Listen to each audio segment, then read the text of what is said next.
Assalamualaikum guys, apa kabar nih kalian? Semoga baik-baik aja ya. Jadi di video kali ini aku mau ngebahas alur cerita dari film horor yang berjudul The Eye. Film ini sendiri nanti bakal bercerita tentang seorang cewek yang bisa melihat hantu dan hal-hal gaib lainnya.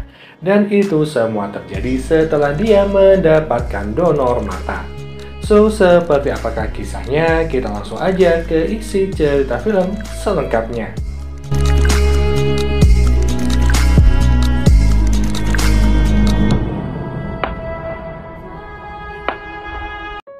Cerita dimulai dengan diperlihatkan seorang cewek tunanetra bernama Wong. Di hari itu, ia mendapatkan kabar gembira kalau Wong bakal menerima donor mata dalam waktu dekat. Wong sendiri udah mengalami kebutaan sejak usia 2 tahun. Singkat cerita, operasi pun dilakukan. Namun setelah operasi, mata Wong ini harus diperban untuk beberapa hari. Alhasil, dia cuma bisa berbaring di rumah sakit. Tapi di sini Wong nggak kesepian, soalnya ada seorang bocil bernama Ying yang kebetulan sekamar dengan Wong.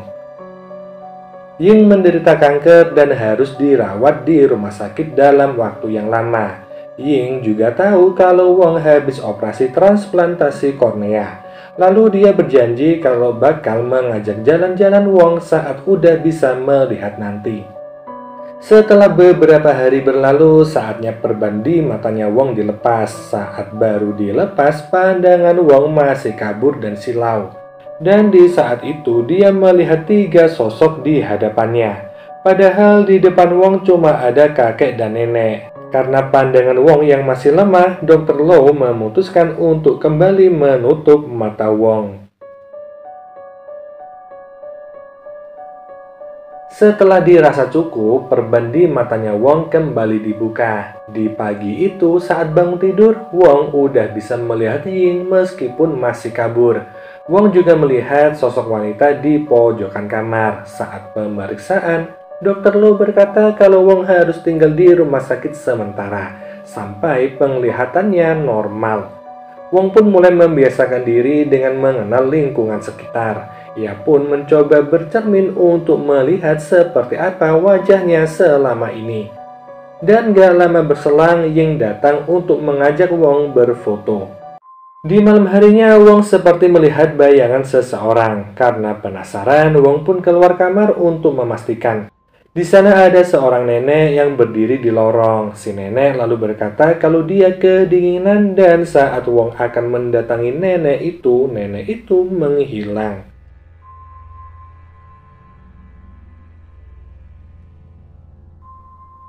Di pagi harinya si nenek yang ditemui sama Wong meninggal. Wong pun bilang kalau semalam dia melihat seseorang yang mengunjungi nenek itu. Tapi anehnya perawat bilang kalau nggak boleh ada pengunjung di malam hari. Di sini Wong pun mulai merasa aneh tentang apa yang terjadi di malam itu. Di hari itu juga Wong diperbolehkan untuk pulang. Saat perjalanan pulang, Wong melihat pria aneh yang berdiri di tengah jalan. Selanjutnya Wong pergi ke tempat Dokter Wah untuk pengobatan lanjutan, di mana saat di tempat Dokter Wah ini Wong mulai belajar membedakan bentuk benda. Setelah itu Wong pun pulang ke rumah. Di rumah Wong hanya tinggal bersama kakek dan nenek. Itu semua karena kedua orang tua Wong udah bercerai dan mereka masing-masing udah nikah lagi dan hidup dengan keluarganya yang baru. Saat asik nonton TV, suara bel pintu berbunyi. Saat dilihat, ada seorang bocil di sana. Bocil itu dengan aneh bertanya tentang keberadaan buku rapotnya. Wong yang sama sekali nggak curiga menjawab kalau dia nggak tahu di mana buku rapot bocil tersebut. Dan seketika si bocil pun menghilang. Yang mana di sisi lain terlihat pasangan suami istri yang baru ditinggal mati sama anaknya. Dan kedua suami istri tersebut adalah orang tua bocil yang ditemui Wong. Bocil itu sendiri bundir setelah dimarahi sama kedua orang tuanya ini. Itu semua karena si bocil menghilangkan buku rapot yang baru aja dia terima dari sekolah.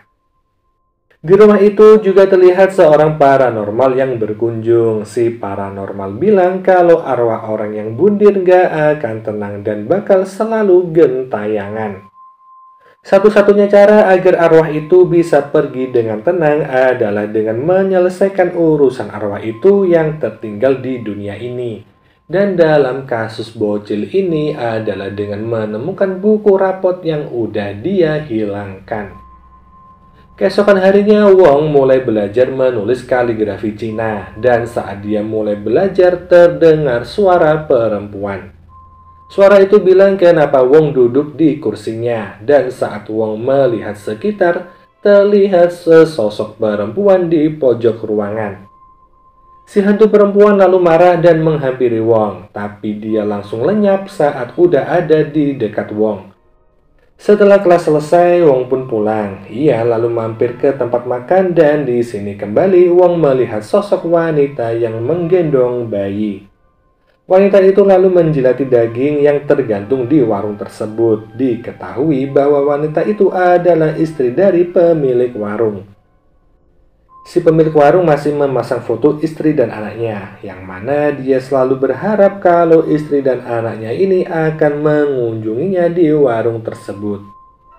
Saat udah keluar dari warung, Wong melihat bocil yang tewas karena kecelakaan. Di saat itu juga dia melihat arwah si bocil dibawa sama sosok hitam.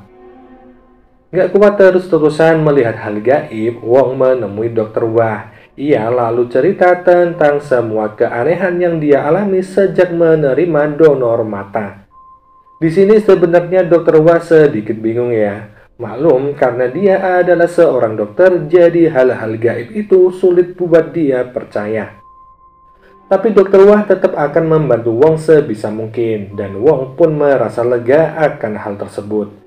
Saat pulang ke rumah, seperti biasa, Wong bermaksud untuk naik lift. Tapi di dalam lift itu ada seorang kakek-kakek yang berdiri membelakangi Wong. Ragu kalau itu adalah manusia, Wong pun melihat ke CCTV. Dan benar aja di dalam CCTV nggak terlihat seorang pun di dalam lift. Sadar kalau sosok kakek tersebut adalah hantu, Wong pun naik lift yang satunya. Ia pun menekan tombol 15 tempat di mana rumahnya berada. Saat lift udah jalan, Wong merasa ada seseorang di belakangnya, yang ternyata sosok itu adalah si hantu kakek yang tadi Wong temui. Si hantu lalu mendekati Wong dengan cara melayang. Ketika udah semakin dekat, beruntungnya pintu lift terbuka. Karena ketakutan, Wong langsung lari keluar lift. Ia langsung menuju rumahnya dan berusaha membuka pintu. Tapi entah kenapa pintu nggak bisa dibuka. Yang ternyata Wong ini masih berada di lantai 14, bukan 15 tempat di mana rumah Wong berada. Karena takut naik lift, Wong pun memutuskan untuk lari lewat tangga. Dan di tangga ini dia bertemu dengan hantu bocil. Si bocil kembali bertanya di mana buku rapotku. Dan setelah itu si hantu bocil berlari dan melompat dari jendela. Karena semua kejadian aneh yang Wong alami, kini dia lebih memilih berdiam diri di kamar. Sedangkan di sisi lain, Dr. Wah meminta info tentang siapa pendonor mata untuk Wong. Dr. Lo menolak memberitahu tentang identitas pendonor tersebut. Itu semua karena dalam etika kedokteran, identitas si pendonor harus dirahasiakan. Tapi Dr. Wah ini bilang kalau dia butuh info itu untuk membantu Wong. Bahkan di sini Dr. Wah mengaku kalau dia suka sama Wong. Dan karena hal itu juga dia bakal membantu Wong sekuat tenaga. Setelah beberapa hari berlalu, karena terlalu stres, Wong pun jatuh sakit. Dan sekarang dia dirawat di rumah sakit. Di saat itulah Ying datang menemui Wong. Awalnya Ying berkata kalau sekarang dia nggak perlu operasi dan bakal segera meninggalkan rumah sakit itu. Mendengar hal tersebut, Wong pun senang. Tapi saat Wong melihat sosok hitam di belakang Ying, Wong menyadari sesuatu. Ying pun bilang kalau Wong gak perlu bersedih akan kepergiannya. Ying pun segera meninggalkan Wong bersama sosok hitam tersebut, yang artinya Ying udah meninggal saat itu. Wong pun mengunjungi makamnya Ying bersama dengan Dr. Wah, dan setelahnya mereka pulang naik kereta. Saat di dalam kereta ini, Dr. Wah memberikan surat Ying yang ditujukan kepada Wong. Dan di dalam surat itu ada foto selfie mereka saat di rumah sakit. Wong terkejut saat melihat foto itu. Dia terkejut saat melihat wajahnya sendiri. Yang ternyata selama ini dia melihat wajah yang berbeda saat bercermin. Wajah itu sendiri adalah arwah dari pendonor mata. Yang artinya arwah si pendonor mata masih gentayangan. Dan itu semua karena dia masih belum menyelesaikan urusannya di dunia. Wong pun merasa kalau dia harus membantu menyelesaikan urusan dari arwah pendonor mata tersebut. Keesokan harinya terlihat Dr. Wah yang kembali menemui Dr. Lo. Dr. Wah kembali meminta identitas si pendonor mata kepada Dr. Lo, yang pada akhirnya Dr. Lo bersedia memberikan identitas pendonor tersebut. Gak menunggu waktu yang lama, Dr. Wah dan juga Wong pergi ke Thailand. Mereka lalu menelusuri tempat asal Liu dari rumah sakit di Bangkok. Di sini Wong udah merasa nggak asing ya dengan rumah sakit itu. Soalnya dia udah sering bermimpi tentang rumah sakit tersebut. Singkat cerita, mereka pun dibawa ke seorang dokter bernama Eak. Dia adalah dokter yang menangani pendonoran mata Liu. Saat Dr. Wah meminta alamat dari Liu, Dr. Eak menolak. Ia beralasan kalau itu adalah privasi pasien. Sebelum pergi, Wong berkata kalau dia bisa melihat masa lalu Liu setelah mendapat donor mata darinya. Dan karena hal itu juga, akhirnya Dr. Eak bersedia mengantar mereka ke rumahnya Liu. Mereka pun berangkat menuju suatu desa. Dalam perjalanan ini, Dr. Eak berkata kalau Liu udah dianggap sebagai orang aneh sejak kecil. Dia sering menangis gak jelas di depan pintu rumah tetangganya. Dan keesokan harinya, pasti ada yang meninggal dari rumah itu. Karena hal itu juga para penduduk desa menganggap Liu sebagai pembawa sial. Sesampainya di rumahnya Liu, mereka bertemu dengan ibunya Liu. Di sini mereka kembali mendapatkan cerita saat Liu masih hidup. Pada suatu hari, Liu memperingatkan kepada seluruh warga desa bahwa akan terjadi bencana. Tentu aja para warga nggak menghiraukan perkataan Liu, hingga di malam harinya terjadi kebakaran besar di desa tersebut. Ibunya Liu yang selalu mempercayai omongan anaknya jadi satu-satunya orang yang selamat dari bencana itu. Namun karena dianggap sebagai pembawa sial yang menyebabkan bencana terjadi, Liu akhirnya bundir. Di sini Wong berkata kalau Liu nggak gila, dia cuma bisa melihat apa yang orang lain nggak bisa lihat. Karena hari udah malam, mereka pun memutuskan untuk menginap di rumahnya Liu, dan Wong bakal tidur di kamarnya Liu.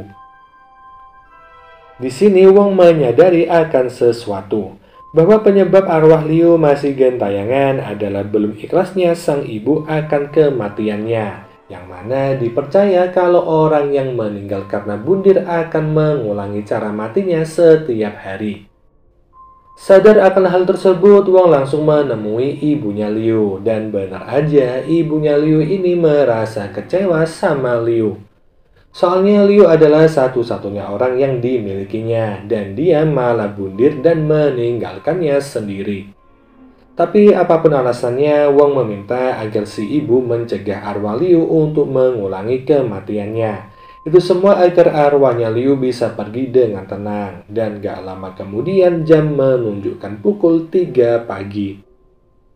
Dimana di saat itulah Liu melakukan bundir. Wong lalu pergi ke kamarnya Liu dan setelahnya terdengar suara Liu yang berkata, "Ibu, tolong aku."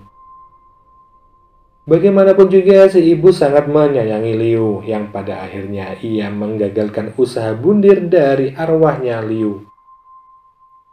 Di saat itulah ibunya Liu memaafkan Liu akan perbuatannya dan mengikhlaskan kepergiannya dari dunia ini. Ternyata yang mencoba bundir tadi adalah Wong, tapi karena Liu masih bersemayam di tubuhnya Wong, ibunya Liu pun melihat kalau itu adalah Liu. Keesokan harinya mereka semua pergi ke makamnya Liu dan mendoakan arwahnya untuk pergi ke akhirat dengan tenang. Kelar sama urusan arwah gentayangannya, Liu, Wong, dan Dr. Wah pun pulang. Saat mereka menuju bandara, terjadi kemacetan di sana. Kemacetan itu sendiri terjadi karena ada truk yang terguling. Truk itu membawa gas dan karena terguling terjadi kebocoran pada tangki gas. Di saat bersamaan, Wong yang berada di dalam bis melihat sosok hitam dalam jumlah yang banyak. Sosok-sosok itu berjalan menuju antrean kemacetan. Merasa aneh, Wong pun turun dan melihat kemana sosok-sosok itu pergi. Para sosok hitam tersebut ternyata menuju ke masing-masing mobil yang terjebak macet. Setiap satu sosok hitam bakal berhenti pada satu orang. Sadar kalau akan terjadi sesuatu yang buruk, Wong mencoba memperingatkan setiap orang. Tentu aja orang-orang tersebut gak paham dengan apa yang dikatakan sama Wong. Hingga di sisi lain, gas yang bocor dari tangki udah mulai menyebar. Di saat yang sama, salah satu pengemudi menyalakan mesin. Dan seketika itu api menyebar dan menyambar semua yang ada di kemacetan itu. Beruntungnya Wong berhasil diselamatkan oleh Dr. Wah yang lagi nyariin Wong saat itu. Tapi sayangnya serpihan-serpihan benda efek ledakan mengenai mata Wong. Karena hal itu Wong pun kembali menjadi buta. Namun Wong sama sekali nggak menyesal. Karena saat dia bisa melihat, dia udah melakukan sesuatu yang berharga untuk orang lain. Apalagi sekarang ada Dr. Wah yang mencintai Wong apa adanya. Lalu film ini pun berakhir.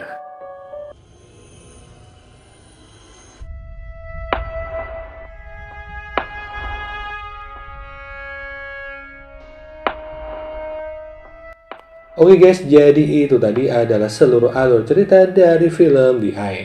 Dan mungkin gini aja ya pembahasan film kali ini. Kita jumpa lagi di video selanjutnya. Wassalamualaikum warahmatullahi wabarakatuh. Bye.